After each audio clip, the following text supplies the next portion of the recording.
లక్షలాది మంది ఉద్యోగులకు మరియు తమ జీవితాంతం ప్రభుత్వానికి సేవ చేసి పదవి విరమణ పొందిన గౌరవనీయులైన పెన్షనర్లకు అత్యంత ముఖ్యమైన అప్డేట్ అయితే వచ్చిందండి.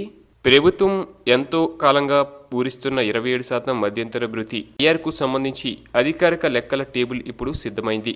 అసలు ఈ ఐఆర్ అంటే ఏంటో మనం నిశితంగా పరిశీలిస్తే కనుక కొత్త పే రివిజన్ కమిషన్ సిఫార్సులు పూర్తిగా అమల్లోకి వచ్చే వరకు పెరిగిన ధరల దృష్ట్యా ఉద్యోగులకు ఆర్థికంగా వెసులుబాటు కల్పించడానికి ప్రభుత్వం ఇచ్చే ఒక తాత్కాలిక జీతపు పెరుగుదలే ఈ మధ్యంతర భృతి. ఇది ఉద్యోగుల ప్రస్తుత ఆర్థిక స్థితిగతులను మెరుగుపరచడానికి మరియు వారి జీవన ప్రమాణాలను కాపాడటానికి ప్రభుత్వం తీసుకునే ఒక అత్యంత కీలకమైన సాహసోపేత నిర్ణయం.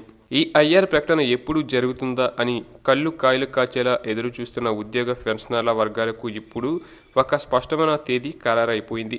ఈ నెల మార్చి 13వ తేదీన ముఖ్యమంత్రి నారా చంద్రబాబు నాయుడు గారి అధ్యక్షతన జరగబోయే అత్యంత కీలకమైన మంత్రివర్గ సమావేశంలో దీనిపై తుది నిర్ణయం తీసుకోబోతున్నట్లు సమాచారం. వెలగపూడిలోని సచివాలయంలో జరిగే ఈ కేబినెట్ భేటీలో ఐఆర్ 27% ప్రతిపాదనకు మంత్రివర్గం అధికారికంగా ఆమోదముద్ర వేస్తున్నట్లు వార్తలు వస్తున్నాయి. ముఖ్యమంత్రి స్వయంగా ఉద్యోగుల ప్రయోజనాలను మరియు వారి కుటుంబాల అవసరాలను దృష్టిలో ఉంచుకొని ఈ నిర్ణయానికి గ్రీన్ సిగ్నల్ ఇవ్వబోతున్నారట.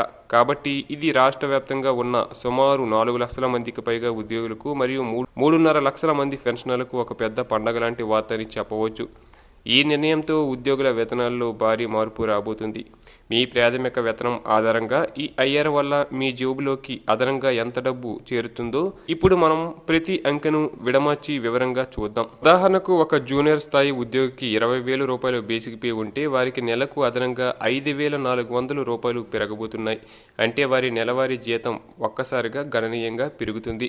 బేసిక్ పే 20,000 ఉన్నవారికి 27% ఐఆర్ ప్రకటనతో 5,400 పెరగబోతుంది.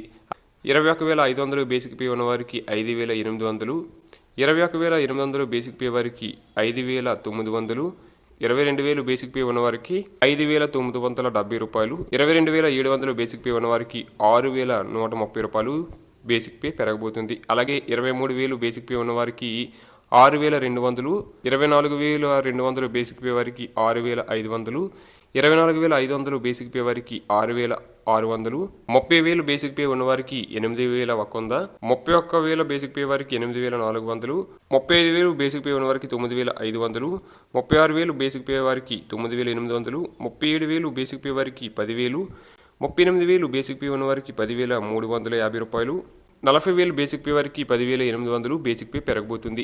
45,000 బేసిక్ పే ఉన్నవారికి 12,250 రూపాయలు, 50,000 బేసిక్ పే ఉన్నవారికి 13,500, 52,000 బేసిక్ పే వారికి 14,000 బేసిక్ పే పెరగబోతుంది.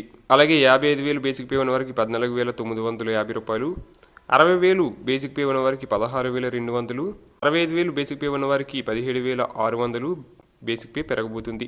ఇక 70,000 బేసిక్ పే ఉన్నవారికి 18,900 వరకు పెరుగుతుంది. అలాగే 75,000 బేసిక్ పే ఉన్నవారికి 20,400, 80,000 బేసిక్ పే ఉన్నవారికి 21,680 రూపాయలు, 85,000 బేసిక్ పే ఉన్నవారికి 23,100 రూపాయలు పెరగబోతుంది. 90,000 బేసిక్ పే ఉన్నవారికి 24,400 పెరుగుతుంది. ఇక 1,00,000 రూపాయలు బేసిక్ పే ఉన్నవారికి 27,250 రూపాయలు పెరగబోతుంది. 1,10,000 జీతం ఉన్నవారికి 29,800, 1,15,000 బేసిక్ పే వారికి 31,000 పెరగబోతుంది. 1,40,000 బేసిక్ పే వారికి 37,900, 1,65,000 ఉన్నవారికి 44,500 బేసిక్ పే పెరగబోతుంది. ఇక 1,80,000 బేసిక్ పే వారికి 48,700 వరకు బేసిక్ పే పెరగబోతుంది. ఇలా ప్రతి బేసిక్ పే స్లాబ్కు ఖచ్చితంగా 27% చొప్పున అదనపు మొత్తం యాడ్ అవుతుంది. వేతనం పెరుగుతున్న కొద్దీ ఐఆర్ మొత్తం కూడా పెరుగుతూ వస్తుంది.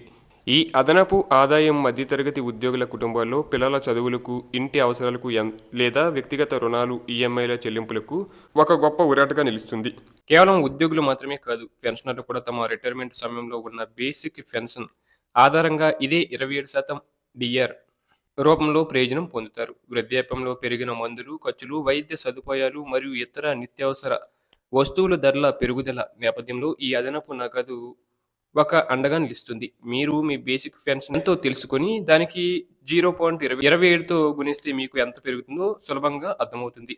అలాగే తక్కువ బేసిక్ ఉన్నవారికి తక్కువ ఐఆర్, ఎక్కువ బేసిక్ ఉన్నవారికి ఎక్కువ ఐఆర్ రావడం అనేది సహజమైన ప్రక్రియ. అయితే ఈ గణాంకాలు చూసి సంతోషించడమే కాకుండా దీనికి సంబంధించిన పూర్తి స్థాయి అధికారిక ఉత్తర్వులు అంటే జీవో విడుదలయ్యే వరకు మనం వేచి ఉండాలి. ప్రభుత్వం మార్చి 13న కేబినెట్ ఆమోదం పొందిన వెంటనే ఆర్థిక శాఖ ఈ ఐఆర్ అమలుకు సంబంధించిన పూర్తి విధి విధానాలతో కూడిన జీవోను జారీ చేసే అవకాశాలు ఉన్నాయి. ఆ జీవోలోనే మనకు అర్రర్స్ అంటే గత కొన్ని నెలలుగా పెండింగ్‌లో ఉన్న బకాయిలను ప్రభుత్వం ఏ విధంగా చెల్లిస్తుంది? వాటిని నగదు రూపంలో ఇస్తారా? లేక పీఎఫ్ ఖాతాలో వేస్తారా? అనే దానిపై పూర్తి స్పష్టత వస్తుంది. అంతేకాకుండా కొత్త పీఆర్సీ కమిటీ నియామకంపై కూడా ప్రభుత్వం ఒక కీలక నిర్ణయం తీసుకునే అవకాశం ఉందని విశ్వసనీయ సమాచారం. ఈ కమిటీ వేసిన తర్వాతే శాశ్వత వేతన సవరణ జరుగుతుంది కాబట్టి ఈలోపు ఇచ్చే ఐఆర్ అనేది ఉద్యోగులకు ఒక పెద్ద ఊరట. మొత్తానికి ఆంధ్రప్రదేశ్ రాష్ట్రంలోని ప్రభుత్వ ఉద్యోగులు మరియు పెన్షనర్లందరూ ఇప్పుడు ఈ మార్చి 13వ తేదీ కోసం ఎంతో ఆసక్తిగా, ఉత్కంఠగా ఎదురుచూస్తున్నారు.